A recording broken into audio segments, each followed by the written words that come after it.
English లో మాట్లాడాలంటే భయమా? మీలాంటి వాళ్ళ కోసమే spoken English personal training classes ఇప్పుడే జాయిన్ అవ్వండి.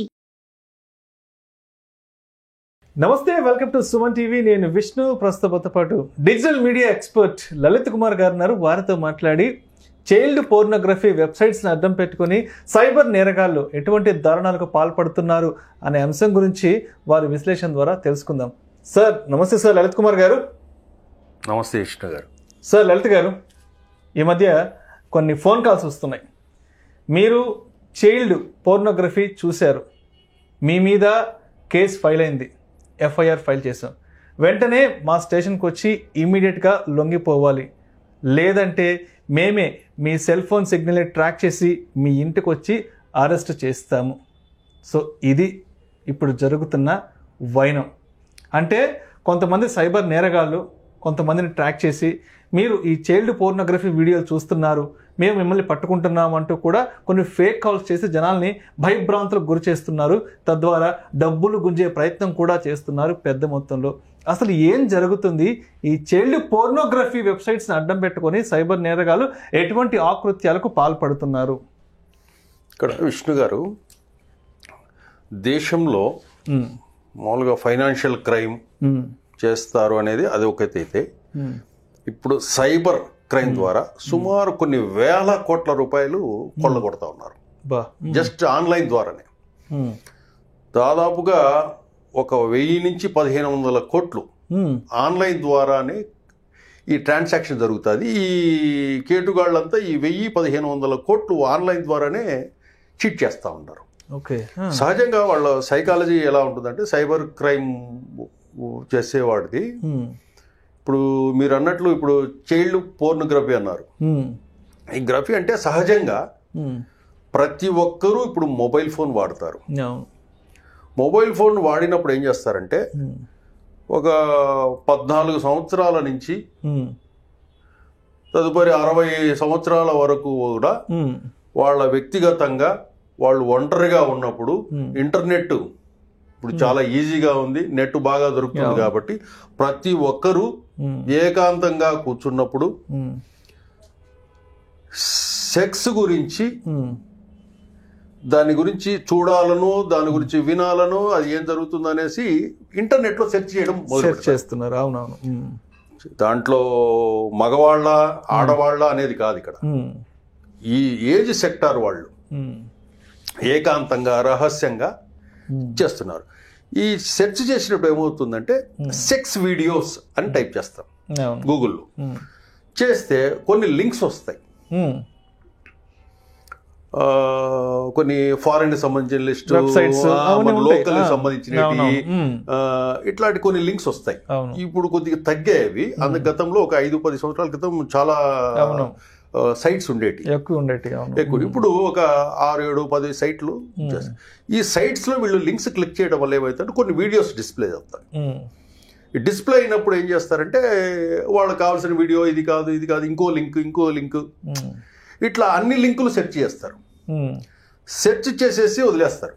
ఇది సహజంగా ప్రతి ఒక్కరూ చేస్తారు, మనకు బయట చెప్పరు. కానీ ఈ ఏజ్ 14 years 15 years నుంచి 60-70 years వరకు కూడా సహజంగా వాళ్ళు ఏకాంతంగా ఉన్నప్పుడు ఏదో కొంత వాళ్ళు మన మనిషి యొక్క తత్వం ఏంటంటే, ఫుడ్, నెక్స్ట్ సెక్స్, ఎంటర్టైన్మెంట్, ఈ మూడిట్లో ప్రతి ఒక్కరు ఉంటారు. ఈ సైబర్ నేరగాళ్ళు ఏం చేస్తారంటే, అది సహజంగా అందరూ చూసేదే కాబట్టి వాళ్ళు ఒక ఏజ్ సెక్టార్ డేటాబేస్ను కలెక్ట్ చేస్తారు. ఏజ్ సెక్టార్ డేటాబేస్ నుంచి కలెక్ట్ చేసి ఏం చేస్తారంటే, ఫోన్ కాల్స్ చేస్తారు. ఫోన్ కాల్ చేసి ఏం చేస్తారంటే, మీరు చైల్డ్ పోర్నోగ్రఫీ చూశారు, నేను ఒక పోలీస్ స్టేషన్ సర్కిల్ ఇన్స్పెక్టర్ను మాట్లాడుతున్నాను, మా డేటాబేస్లో మీ IP అడ్రస్లో మీరు చైల్డ్ పోర్నోగ్రఫీ చూసారు, మీ మొబైల్లో చూసేశారు, దాని మీద మా దగ్గర అన్ని ఎవిడెన్సెస్ ఉన్నాయి, మీ మీద కేసు ఫైల్ చేస్తున్నాం అని చెప్పేసి బెదిరిస్తారు. ఒక గంభీరమైన వాయిస్, గంభీరంగా ఎలా ఉంటుందంటే, గదమాయించి ఎవరు మాట్లాడేది విష్ణువర్ధనేనా, ఇలా ఉంటుంది వాయిస్. ఏదో ఒక ఎస్పీ డిఎస్పీ మాట్లాడతారు, విష్ణువర్ధనే మాట్లాడేది అంటే, అవును సార్ మీ పేరు కూడా చెప్తాడు. అవును సార్ అంట, మీ మీద కేసు ఫైల్ అయింది. ఎందుకు సార్ అంట, నువ్వు నెట్లో చిన్నపిల్లల సెక్స్ వీడియోలు చూస్తున్నావు మొబైల్లో అప్పుడు నీకు అనిపిస్తుంది, నేను మొబైల్లో ఎప్పుడో చూసినానే, ఒక వారం క్రితం ఏదో లింకులు ఓపెన్ చేసినా కొంపదీసి ఏమైనా కనుక్కున్నాడని చెప్పి మీకే డౌట్ వేస్తుంది. అమ్మ నేను చూసినట్టు దాంట్లో చైల్డ్ పోర్నుకు సంబంధించినవి ఉన్నాయా, పోలీసులు ట్రాక్ చేశారా అని మీరు భయపడతారు. కాళ్ళ చేతులు వణికిపోతాయి. భయపడిన తర్వాత ఏం చేస్తారంటే వెంటనే మీరు కట్ చేసేస్తారు భయపడి. రెగ్యులర్గా మీకు కాల్స్ వస్తుంటాయి. కాల్స్ లిఫ్ట్ చేయనప్పుడు ఏం చేస్తారంటే మెసేజ్లు పెడతారు. ఓకే, మెసేజ్లు పెట్టిన తర్వాత ఏం చేస్తారు, మీరు మీ ఫ్రెండ్తో ఎవరితో షేర్ చేసుకుంటారు. ఇది ప్రాబ్లం ఉంది, ఇట్లా కేసు ఏదో ఫైల్ అయిందంటే నాకు కాల్ వస్తుంది అన్నప్పుడు మీ ఫ్రెండ్స్ కానీ ఇంకోరు కానీ ఏం చేస్తారంటే ముందు ఈ కేసు లేకుండా చేయాలంటే ఏం చేయాలో ఒకసారి కనుక్కుందామని చెప్పేసి, ఇది కేసు లేకుండా ఉంటే ఏం చేయాలి అని అడుగుతారు. వీళ్ళే దానికి పరిష్కారం అడిగినప్పుడు ఏం చేస్తారంటే అప్పుడు లేదండి మా సార్ మాట్లాడతారు అని చెప్పేసి ఇంకొక లైన్లోకి వస్తాడు. ఇంకో పెద్ద మనిషి లైన్లోకి వచ్చి ఏం చేస్తాడంటే మీకు ఇది సాల్వ్ చేయాలంటే చాలా స్ట్రిక్ట్ ఆఫీసర్ మా సారు, దీన్ని నేనైతే నువ్వు యు ఆర్ యంగ్స్టర్ కాబట్టి భవిష్యత్తు ఉంది కాబట్టి నీకోసం నేను త్యాగం చేస్తూ నిన్ను సేవ్ చేస్తాను, మా ఆఫీసర్తో మాట్లాడతాను, ఈ అకౌంట్ నంబర్కు నువ్వు ₹1,00,000 పంపించేసి కేసు మాఫీ చేస్తాను అని చెప్పి అదొక పద్ధతి. ఓకే, అట్లా సుమారుగా ఆ సబ్జెక్ట్ ₹1,00,000 అన్నవాడు ఏం చేస్తాడంటే నాకు ₹1,00,000 వర్త్ లేదన్నప్పుడు 70,000, 50,000, లాస్ట్కి 20,000, 10,000 సైతం బార్గెనింగ్ చేసేసి తీసేసుకుంటారు. ఇంకొకటి ఇదే సబ్జెక్ట్ మీద కొంతమంది ఏం చేస్తారంటే మీరు చైల్డ్ పోర్నోగ్రఫీ చూశారు, మీరు చూసిన వీడియోలు ఎక్కడెక్కడ సెర్చ్ చేశారనే వీడియోలు మా దగ్గర ఉన్నాయి, స్క్రీన్ షాట్స్. మీరు ఏది సైట్ చూశారో మీ మొబైల్లో ఏవేవి చూశారన్నీ మా దగ్గర ఉన్నాయి. నీ నంబర్ పేరు మీద నువ్వు మొబైల్లో ఏం చూసావో వీడియో రికార్డింగ్ ఎవిడెన్సెస్ ఉన్నాయి మా దగ్గర. సెల్ ఫోన్ రికార్డింగ్ మా దగ్గర ఉంది. మీరు ఇది చేసుకుంటే సెటిల్ చేసుకోండి, లేదంటే మీ కాంటాక్ట్ లిస్ట్ ఎవరైతే ఉందో వాళ్ళందరికీ ఈ వీడియో సెండ్ చేస్తామంటారు. అంటే తెలిసిన వాళ్ళకి, ఇంట్లో వాళ్ళకి, బంధువులకి, స్నేహితులకి, అంటే మనం రెగ్యులర్ గా వాడే కాంటాక్ట్ నెంబర్స్ ఏవైతే ఉంటే వాళ్ళందరికీ చేస్తామని చెప్తారు. ఓకే, చెప్పినప్పుడు ఏం చేస్తారు, దానికి సొల్యూషన్ కావాలంటే డబ్బులు ఇవ్వాలి. అంటే డబ్బులు వెయ్యము అంటే ఇలా బెదిరిస్తారు. కొంచెం మనం స్టబాన్ గా కొంచెం అవగాహన ఉన్నవాళ్ళు, ఈ కంప్యూటర్స్ గురించి, టెక్నాలజీ గురించి, ప్లస్ ఈ సైబర్ గురించి, ఈ డిజిటల్ దాని గురించి అవగాహన ఉన్న వాళ్ళు ఏం చేస్తారంటే దాన్ని లైట్గా తీసేసుకుంటారు. వాళ్ళు కొద్దిసార్లు ప్రెజర్ చేసేసి వాళ్ళు వదిలేస్తారు. మ్యాక్సిమం ఏం చేస్తారంటే ఒక 100 మందిని టార్గెట్ చేశారంటే వీళ్ళు ఒక 50-60 మంది పేమెంట్ చేసేస్తారు వాళ్ళకి. ఎందుకంటే ఇది సహజంగా అందరూ చూసేదే. నేను వారం క్రితం చూశాను సైటు, అంతకుముందు చూశాను, ఎవరు లేనప్పుడు చూశాను, వాళ్ళకి తెలిసిందేమో, ఎందుకంటే అందరూ అదే పని చేస్తారు కదా అని భయపడతారు. అదే కనుక ఈ ఒక సెగ్మెంట్ చైల్డ్ పోర్నోగ్రఫీ అనేది ఒకటి చూస్తే, ఇంకా లేడీస్కి సంబంధించి అయితే అది ఇంకా భయంకరమైన బ్లాక్ మెయిల్. అది ఈజీగా చేస్తారు. ఆ ఫోన్ కాల్ చేసేవాళ్ళు కూడా లేడీసే చేస్తారు వాళ్ళకి. అప్పుడు వాళ్ళు చాలా ఇబ్బంది పడతారు లేడీస్. కొంచెం తెలియకుండా ఆన్లైన్ ట్రాన్స్ఫర్ చేస్తారు, చేసి మళ్ళీ ఎవరు చెప్పరు, వీళ్ళు బయటికి చెప్పుకోలేదు. అంతే కదా, పరువు సమస్య కదా, దీనికి సంబంధించిన విషయం బయటకి చెప్పలేరు, పోలీస్ స్టేషన్కి వెళ్ళలేరు. ఎంతో కొంత వాళ్ళ దగ్గర ఉండింది, లేకపోతే అక్కడ ఇక్కడ తీసుకు అవసరం ఉందని చెప్పేసి దాంట్లో ఆన్లైన్లో వేసేసి నంబర్ బ్లాక్ చేసుకుంటారు, లేకపోతే నంబర్ మార్చుకుంటారు. ఇట్లా జరుగుతూ ఉంది. ఇక్కడ చివరిగా ఏంటంటే సైబర్ క్రైమ్ అనేది ఈ మొబైల్ ఫోన్స్కి వచ్చే ఏ లింకులు ఓపెన్ చేయకపోవటం ఉత్తమం. ఏ లింకు ఓపెన్ చేయొద్దు. నీకు బ్యాంకింగ్ అంటే బ్యాంకింగ్ యాప్ ఉంటుంది, అఫీషియల్ యాప్. వీళ్ళు ఇష్టం వచ్చినట్లు ఏం చేస్తారంటే చాలామంది, కొంతమంది ఎంప్లాయీస్ జాబ్స్ మారుతుంటారు, కంపెనీలు మారుతుంటారు. ఒక కంపెనీలో ఒక బ్యాంక్ అకౌంట్ ఉంటుంది, ఇంకో కంపెనీకి వెళ్ళిన తర్వాత ఇంకో బ్యాంక్ అకౌంట్ ఓపెన్ చేస్తారు. ఇట్లా 4-5 అకౌంట్లు ఉంటాయి. ఈ 4-5 అకౌంట్లు అట్లా మెయింటైన్ చేయడం కంటే ఒక అకౌంట్నే మెయింటైన్ చేసుకోవడం ఉత్తమం. దానికి సంబంధించిన యాప్ ఉంటుంది, ట్రాన్సాక్షన్స్ కానీ ఏమన్నా కూడా దాంట్లోనే చేసుకోవడం ఉత్తమం. ఇప్పుడు 4-5 బ్యాంకులు చేసేసి ఆ 4-5 బ్యాంకుల పేర్లతో కొన్ని లింకులు వస్తుంటాయి. మీరు మీ ఆధార్ కార్డు అప్డేట్ చేసుకోండి, కేవైసీ అప్డేట్ చేసుకోండి, కింద లింక్ క్లిక్ చేయండి, నామినీ అప్డేట్ చేయండి అనేసి వస్తాయి. వచ్చినప్పుడు ఏం చేసినప్పుడు నీ కాంటాక్ట్స్ అలౌ చేయి, ఇమేజెస్ అలౌ చేయి, ఇవన్నీ వచ్చినప్పుడు అవన్నీ నొక్కేస్తారు. చాలా మంది తెలియదు. నొక్కేసిన తర్వాత ఏమవుతుందంటే మొత్తం డేటా వాళ్ళు క్యాప్చర్ అయిపోతుంది. నీ ఫోన్లో ఏవైతే ఉందో అంత డేటా వాళ్ళ దగ్గర ఉండిపోతాయి, కాంటాక్ట్స్ ఉండిపోతాయి. నీ దగ్గర గ్యాలరీలు ఏమేమి ఉన్నాయి, వీడియోలు అన్ని ఎవ్రీథింగ్ వాళ్ళ దగ్గర ఉంటాయి. కాబట్టి లింక్సే ఓపెన్ చేయటం మానేయాలి. ఫోన్ కాల్స్ అంటే మనం అవాయిడ్ చేసేయచ్చు. ఈ లింక్స్ ఏం చేస్తారంటే, ఇంకోటి కొంతమంది ఏం చేస్తారంటే, మనిషి బలహీనత ఏంటంటే, నీకు డబ్బు వచ్చింది, నీకు లాటరీ తగిలింది, నీకు లోన్ 5 లక్షలు అప్రూవ్ అయిపోయింది, తీసుకో. ఈ తీసుకోవాలంటే నీ డీటెయిల్స్ పెట్టేస్తే నీ బ్యాంక్ అకౌంట్లో ట్రాన్స్ఫర్ చేస్తామంటారు. PAN card, Aadhaar card number enter చేసి డబ్బులు మీకు కొట్టేస్తాం. ఆ లింక్ ఓపెన్ చేస్తున్న సేమ్ డేటాబేస్ మొత్తం వాళ్ళ దగ్గరికి వెళ్తుంది, నీ బ్యాంక్ డీటెయిల్స్ ఎవ్రీథింగ్. ఇదొక పద్ధతి. ఇక్కడ మనం గమనించాల్సింది ఏంటంటే, ఏది కూడా ఎవరైనా ఫోన్ చేసి మేము బ్యాంక్ నుంచి మాట్లాడుతున్నాం, ఇదొక తరహా మోసం. మేము వాళ్ళ కాల్ కూడా ఏమవుతుందని కాల్ రైడ్ ఏం పెడతారంటే, సపోజ్ SBI, యాక్సిస్ ఏదైనా ఉంటుంది కదా, SBI toll free, union bank toll free అని ఏదో ఒకటి పెట్టేసి ఏం చేస్తారంటే, మనకు కాల్ వస్తూనే చాలా మంది ఏం చేస్తారు, గ్రామీణ ప్రాంతాల్లో ఉన్నోళ్ళు, చిన్న టౌన్లో ఉన్నోళ్ళు, ఈ స్టూడెంట్స్ ఎవరన్నా ఏం చేస్తారంటే బ్యాంక్ పేరు వస్తుంది పైన. బ్యాంక్ పేరు వచ్చినప్పుడు బ్యాంక్ వాళ్ళు అంటారు, హలో సార్ చెప్పండి సార్ అంటే, మీది ఇట్లా డెబిట్ కార్డు డేట్ అయిపోతుంది, మీరు అది అప్డేట్ చేసుకోవాలి, బ్లాక్ అయిపోతుంది, ఇంకో 2 నెల ఉంది, బ్లాక్ అయిపోతుంది, మీరు ఇమ్మీడియట్గా అప్డేట్ చేసుకోవాలి, మీకు మీ డెబిట్ కార్డ్ నెంబర్ ఒకసారి చెప్పండి అంటాడు. అన్నప్పుడు ఏం చేస్తారంటే 842484 అనేసి ఆ నంబర్ అంతా చెప్పేసి ఎక్స్పైరీ డేట్ అడుగుతాడు.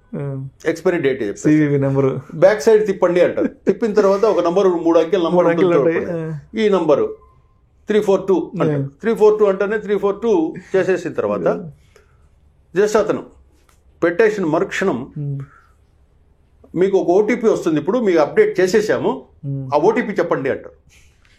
ఇప్పుడు వాళ్ళు ఆ సిస్టమ్ మీదనే ఇవన్నీ కొట్టేస్తుంటారు. ఆ ఓటీపీ మీరు లైన్లో ఉంచి ఓటీపీ వస్తే ఓటీపీ చెప్పండి, మీది క్లియర్ అయిపోతుంది అంటూనే వీళ్ళు ఆతృతగా ఏం చేస్తారంటే ఆ ఓటీపీ చెప్పేస్తారు. ఆ ఓటీపీ చెప్పిన మరుక్షణం కంప్లీట్ ఆ అకౌంట్లో ఆ డీటెయిల్స్ ఎవ్రీథింగ్ అంతా క్యాప్చర్ ఖజానా మొత్తం ఖాళీ చేసేస్తారు.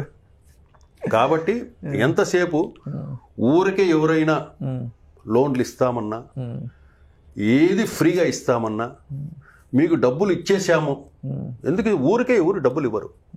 ఊరికి మన బ్యాంకులో ఎందుకు వేస్తారు డబ్బులు? కనీసం మినిమం నాలెడ్జ్ ఉండాలి కదా. అంతే కదా. ఇంట్లో మనం క్రెడిట్ కార్డు అప్లై చేయకుండానే క్రెడిట్ కార్డు అప్రూవ్ అయిపోయింది అనేసి మెసేజ్ వస్తుంది. దాన్ని ఎట్లా మీరు ట్రస్ట్ చేస్తారు? ఆ లింక్ ఓపెన్ చేసేది నాకు అయిపోయింది. అప్పుడు మీకు కనీసం మినిమం నాలెడ్జ్ కదా వీళ్ళకు కావాల్సింది. క్రెడిట్ కార్డుకి అప్లై చేయలేదు, అప్లై చేయనప్పుడు ఎందుకు వస్తుంది? ఇమ్మీడియట్గా ఏదైనా కూడా అట్లా మెసేజ్లు వచ్చినప్పుడు కానీ, మెయిల్స్ వచ్చినప్పుడు కానీ కన్సర్న్ బ్యాంక్ మేనేజర్ ఫోన్ చేయాలి. ఆ స్క్రీన్ షాట్ తీసి పంపించవచ్చు. సార్ ఇట్లా మెసేజ్ వచ్చింది, ఇది బ్యాంక్ ఇదేనా అని వాళ్ళు అకౌంట్ నెంబర్ చెక్ చేసి ఇది ఫేక్ అండి అని చెప్పేస్తారు. అట్లా ఫస్ట్ ఏది కూడా ఫస్ట్ చేయాల్సింది ఏంటంటే లింక్ ఓపెన్ చేయకూడదు. మీకు వచ్చే మెసేజ్లు ఏవి డబ్బులు ఏదైనా వస్తుందన్నా ప్రైజ్ గిఫ్ట్లు ఊరికే రావు, అది మనసులో పెట్టుకోవాలి. నాకెందుకు వస్తుంది ఊరికే? ప్రీ అప్రూవ్డ్ కార్డ్ అంటాడు, credit card. Pre approved card ఎందుకు ఇస్తాడు నీకు? అసలు మన పర్మిషన్ లేకుండా మనకు అప్రూవ్ చేసి మనకి ఇవ్వడం ఏంది? అసలు నీకు ఏదన్నా కావాలంటే కన్సల్ట్ బ్యాంక్ దగ్గర నీకు వెబ్సైట్ ఉంటుంది, అఫీషియల్ వెబ్సైట్. నీకు ఏది ఉన్నా కూడా ఆ వెబ్సైట్ లేదా ఆన్లైన్ ట్రాన్సాక్షన్ సంబంధించి నీకు ఐడి ఉంటుంది, ఏది ఉన్నా దాంట్లో చేసుకోవచ్చు. కాబట్టి ఈ ఆన్లైన్ అనే దాని మీద వచ్చే ఫోన్ కాల్స్ మీద మనము దాన్ని చాలా లైట్ తీసుకుని అవాయిడ్ చేసేసాను. ఇంకొంతమంది ఏం చేస్తారంటే ఢిల్లీ నుంచి ఫోన్ చేస్తారు. ఢిల్లీ నుంచి ఫోన్ చేసి హైదరాబాదు క్రైమ్ స్టేషన్లో క్రైమ్ కేసు నీ మీద ఫైల్ అయ్యి ఉంది, మీరు ఇమ్మీడియట్గా సెటిల్ చేసుకోండి, రేపు వచ్చేసి అరెస్ట్ చేస్తున్నామంటారు. అసలు అది మీరే ఆలోచించగలరు, ఎక్కడ కేసు ఉంది, ఏం చేశాను, నేనేమన్నా చేశానా, లేకపోతే నా పేరుతో ఉన్నవాడు ఏమన్నా చేశారా అని మీరు కన్ఫ్యూజ్ అయిపోయిన తర్వాత మీరు 2-3 సార్లు మిమ్మల్ని 2-3 వ్యక్తులు లైన్లోకి వచ్చి ఇబ్బంది పెట్టారు. ఇబ్బంది పెట్టినప్పుడు ఏమవుతారంటే ఆ కేసు లేకుండా నేను ఏం చేయాలి అనే స్థాయికి తీసుకొస్తారు మిమ్మల్ని. తీసుకొచ్చిన తర్వాత సెటిల్మెంట్కు బ్యాంక్ అకౌంట్ పంపించి డబ్బులు వేయించుకుంటారు. అట్లా కొన్ని వేల కోట్లు ఈ సైబర్ నేరస్తులు కొల్లగొడుతున్నారు. దానికి కఠినమైన చట్టాలు లేవు. దొరుకుతారు, జైలుకి వెళ్తారు, బెయిల్ మీద వచ్చేస్తారు. దీంతో కొన్ని నార్త్ సైడ్ కానివ్వండి, ఈస్ట్ సైడ్ కానివ్వండి, ఇలా ఇదే పని, ఇదే ప్రొఫెషన్. సైబర్ సెక్యూరిటీ ఎలాగా అయితే ఉంటుందో సైబర్ క్రైమ్ని మనం ఎలా నుంచి రక్షించుకోవాలనేది కూడా కొన్ని పాఠ్యాంశంగా పెడితే కూడా మంచిది. స్కూల్స్ లో ఎన్ని రకాలుగా ఉంటాయి, ఎలా చేస్తారో మనం దాని బారిన పడకుండా ఎట్లా ప్రొటెక్ట్ చేసుకోవాలి అనేది. ఎందుకంటే ఇంకా ఇప్పుడు ప్రస్తుతం అంతా ఆన్లైన్ సిస్టమే కదా, ఎవ్రీథింగ్, అన్ని యాప్ సిస్టమ్స్. కాబట్టి కొంతమంది క్రియేట్ చేసేస్తారు. యాప్స్లో వీళ్ళు తెలియకుండా ఏం చేస్తారంటే డీటెయిల్స్ మొత్తం ఇచ్చేస్తున్నారు, తెలీదు. యాప్ డౌన్లోడ్ చేసుకుంటే యాప్ను ఒకటి క్రియేట్ చేస్తారు. క్రియేట్ చేసి ఏం చేస్తారు, మార్కెట్లో వదిలేసి పబ్లిసిటీ చేస్తారు. పబ్లిసిటీ చేసినప్పుడు యాప్లో యాడ్ చేసుకోవాలంటే కనుక ఏం చేస్తారు, డీటెయిల్స్ అన్నీ అడుగుతారు. వీళ్ళు తెలియకుండా ఏం చేస్తారంటే డెబిట్ కార్డులు వీటితో సహా కొట్టేస్తున్నారు. కొట్టేసిన తర్వాత ఏమవుతుందంటే మొత్తం డేటాబేస్ అంతా వాళ్ళకి వచ్చేస్తుంది. వీళ్ళకి తెలియదు మనం డేటాబేస్ ఇస్తున్నాము అని. వాడు దాంట్లో కూడా ఆఫర్ ఇస్తాడు, మీరు ఇవన్నీ ఫిల్ చేసిన తర్వాత మీకు గిఫ్ట్ వచ్చర్ వస్తుంది అంటారు. అంటే మనిషి బలహీనత అది. మీకు గిఫ్ట్ వచ్చర్ అంటే ఏం చెప్తారంటే మీకు 500 రూపాయల నుంచి 10,000 రూపాయల వరకు నువ్వు ఆన్లైన్లో ఇది ఫిల్ చేస్తే నీకు గిఫ్ట్ వచ్చర్ వస్తుంది అంటాడు. అంటే మనిషి ఏం చేస్తాడు, నాకు 500 నుంచి 10,000 రూపాయలు కదా, దీంట్లో ఎంత వస్తుందని ఆసక్తికి మొత్తం డీటెయిల్స్ ఇచ్చేస్తాడు. వస్తుంది, ఒక 200 రూపాయలు వచ్చర్ వస్తుంది. పలానా హోటల్లో నువ్వు బిర్యానీ తిన్నావంటే కనుక నీకు 200 రూపాయలు ఆఫ్ అని వస్తుంది. ఆ బిర్యానీ హోటల్ ఎక్కడ ఉంటుంది, ఓల్డ్ సిటీలో ఉంటుంది. ఓకే. అంటే ఇట్లాంటివన్నీ ఏది కూడా ఆఫర్లు కానీ ఇదేది కూడా ఏది చెప్పినా కూడా డేటాబేస్ మీ డీటెయిల్స్ ఇవ్వద్దు, ఫ్రీగా వస్తుందని చెప్పి. ఈమెయిల్స్ కానివ్వండి, మొబైల్ ఫోన్స్ కానివ్వండి, ఇవి ఏ డేటాబేస్లు ఇవ్వద్దు. నీ బ్యాంక్ డీటెయిల్స్ ఏదైతే డెబిట్ కార్డులు, క్రెడిట్ కార్డులు అనేది అస్సలు ఇవ్వకూడదు. రైట్. సో అయితే కన్క్లూజన్గా ఇప్పుడు ఫర్ ఎగ్జాంపుల్ ఒక ఎక్స్ అనే పర్సన్కి ఒక కాల్ వచ్చింది, ఏమండి మీరు ఇలా చైల్డ్ పోర్నోగ్రఫీ చూశారు, మేము పలానా డిపార్ట్మెంట్ నుంచి కాల్ చేస్తున్నాం, మీ మీద కేసు ఫైల్ చేస్తాం, మీరు పలానా దగ్గరికి రండి అని కాల్ వచ్చినప్పుడు తక్షణమే సత్వరమే మనం ఎలా రెస్పాండ్ అవ్వాలి, దీనికి సంబంధించి మనం ఫస్ట్ ఇన్ఫర్మేషన్ ఎవరికి తెలియజేయాలంటారు? అసలు మీరు కౌంట్లోకి తీసుకోవద్దు. మీరు అది కౌంట్లో సైబర్ క్రైమ్ అనేది సైబర్ పోలీసులు వాళ్ళు ఆ పని చూస్తుంటారు. సైబర్ వ్యవస్థ పోలీస్ వ్యవస్థ కూడా అంత ఆషామాషి ఏం లేదు. ఎక్కడెక్కడ ఏది సెర్చింగ్ జరుగుతుంది ఏమిటి అన్ని వాళ్ళ నిఘా ఉంటుంది పోలీసు వాళ్ళది. ప్రైవేట్ వ్యక్తి పోలీసు వాళ్ళు ఫోన్లు చేయరు. పోలీసు వాళ్ళు దాన్ని కంట్రోల్ చేయడానికి మీడియా ద్వారానో వాళ్ళు ప్రకటనలు ఇస్తుంటారు. మీరు పోర్న్ సైట్లు చూడకండి, పోర్న్ సైట్లు చూస్తే చైల్డ్ పోర్న్ సైట్లకు ఏదైనా సెర్చ్ చేసినా ఏది చేసినా కూడా రికార్డ్ అవుతుంది, మీరు ఇబ్బందులు పడతారు అని సెర్చ్ చేస్తుంటారు, అవేర్నెస్ కల్పిస్తుంటారు. సైబర్ మన పోలీసులు కూడా వర్క్ చేస్తుంటారు దాని మీద. కాకపోతే మన యంత్రాంగం ఎంత కొద్దిగా లిమిటెడ్ కాబట్టి నేరస్తులు ఎక్కువ మంది ఉన్నారు పోలీసుల కంటే. కాబట్టి ఇక్కడ దాని మీద నిఘా ఉంచి వర్క్ చేయాలంటే కొద్దిగా కష్టం. ఇప్పుడు పోలీసుల వ్యవస్థను కూడా పెంచుకోవాల్సిన పరిస్థితి ఉంటుంది వీళ్ళ వల్ల. కాబట్టి ఇక్కడ ఏంటంటే పోలీసులు మనం ఇటువంటి కాల్స్ ఏదన్నా వచ్చినా కూడా దాన్ని లైట్గా పట్టించుకోవద్దు అంటారు. రైట్. ఓకే. పట్టించుకోవద్దు. మీరు దాన్ని లిఫ్ట్ చేయడం వల్ల, ఫోన్ కాల్స్ లిఫ్ట్ చేయడం వల్ల ఏమవుతుందంటే వాడు మిమ్మల్ని మీ మైండ్ సెట్ ట్రాప్ చేసేస్తాడు. మీరు మానసికంగా వాని కంట్రోల్లోకి వెళ్ళిపోతారు. అది ఎలా ఉంటుందంటే మెస్మరిజం అంటారు దాన్ని. మీరు ఆ ఫోన్ కాల్ ఎత్తుతూనే మిమ్మల్ని ట్రాన్స్ఫర్ తీసేసుకుంటాడు. మీరు నేరుగా బ్యాంకుకి వెళ్ళి వాన అకౌంట్లో బ్యాంకులో డబ్బు వేసేస్తాడు కూడా. మైండ్ మ్యాపింగ్ అయిపోద్ది. మిమ్మల్ని అట్లా కన్విన్స్ చేస్తాడు. చెప్పుకుంటా మీరు ఆటోమేటిక్గా ఇంట్లో అందరికి చెప్పే తెలియకుండా సైలెంట్గా వెళ్ళి వాడిచ్చిన బ్యాంక్ అకౌంట్లో వేసి వస్తారు. దాన్ని కంటిన్యూ చేయొద్దు. ఫోన్ కాల్ అట్లా వచ్చాయంటే లైట్గా తీసి అవాయిడ్ చేసేసేయండి. దానికి మీరు క్లారిఫికేషన్ ఇవన్నీ అవసరం లేదు. ఏదన్నా ఉన్నా కూడా మీకు ఏదన్నా ఉంటే సైబర్ క్రైమ్ పోలీసులు వస్తారు. మీరు ఏదన్నా ఇట్లా అడిగితే రికార్డ్ అవుతాయి. ప్రతి ఐపీ అడ్రస్ ఏం జరుగుతుంది ఏంది అనేది అన్ని సెర్చింగ్ నిఘా ఉంటుంది. ఎవరెవరు ఏమేం చేస్తున్నారు, పాకిస్తాన్ వెబ్సైట్లలో ఎవరు ఏది సెర్చ్ చేస్తున్నారు, ఫేస్బుక్లో ఎక్కడ ఎవరెవరు ఏమేమి పోస్టింగ్లు పెడుతున్నారు అన్ని నిఘా ఉంటుంది. ట్విట్టర్లో ఎవరు ఏం చేస్తున్నారు, ట్విట్టర్లో ఏమేమి పోస్టులు పెడుతున్నారు, ఏమేమి మెసేజ్లు వస్తున్నాయి అని ఇక్కడ నిఘా పోలీసు వాళ్ళు ట్విట్టర్ కానివ్వండి, ప్లస్ ఫేస్బుక్ కానివ్వండి, యూట్యూబ్ కానివ్వండి అలర్ట్ జరుగుతుంటుంది. అది మీ దాంట్లో చూస్తున్నాం, మనల్ని ఎవరు గమనించట్లేదు. అన్ని పోలీసులు మొత్తం నిఘా వ్యవస్థ అందరికి డైరెక్షన్స్ ఇస్తుంటే అది కాన్ఫిడెన్షియల్ గా జరుగుతుంటుంది కాబట్టి బయట పబ్లిసిటీకి రాదు. ఇప్పుడు మీరు చూడండి ట్విట్టర్ లో కానివ్వండి, ఇంకోటి ఫేస్బుక్ లో, ఇంకోటి కొంచెం క్రూరంగా ఆటోమేటిక్ గా సెన్సిటివ్ కంటెంట్ అన్ని బ్లాక్ అయిపోద్ది. వాళ్ళంతా మానిటరింగ్ చేస్తుంటారు పోలీసులు, మానిటరింగ్ చేస్తూ డైరెక్షన్స్ ఇస్తుంటారు, నిఘా ఉంటుంది. కాబట్టి ఇటువంటి ఫోన్ కాల్స్ కు ఏదన్నా వస్తే పోలీసు వాళ్ళు వస్తారు నీ దగ్గరికి. నీకేం ఫోన్ చేసి రారు పోలీసు వాళ్ళు. నీ దగ్గరికి ఫోన్లు చేసి నువ్వు ఎక్కడ ఉన్నావు అని రారు. పలానా ఐపీ అడ్రస్ ఉంది, పలానా ఎవరు, డీటెయిల్స్ అన్ని తెలుస్తాయి. అట్లా చూస్తున్నారంటే అందుకు అవి చూడొద్దు అని చెప్తారు పోలీసు. మీరు అవి చూడడం వల్ల నేరానికి గురవుతారు, శిక్ష పడుతుంది కాబట్టి అని మీడియా ద్వారా అవేర్నెస్ కల్పిస్తూ ఉంటారు. Okay, thank you sir. Thank you so much Lalit Kumar గారు.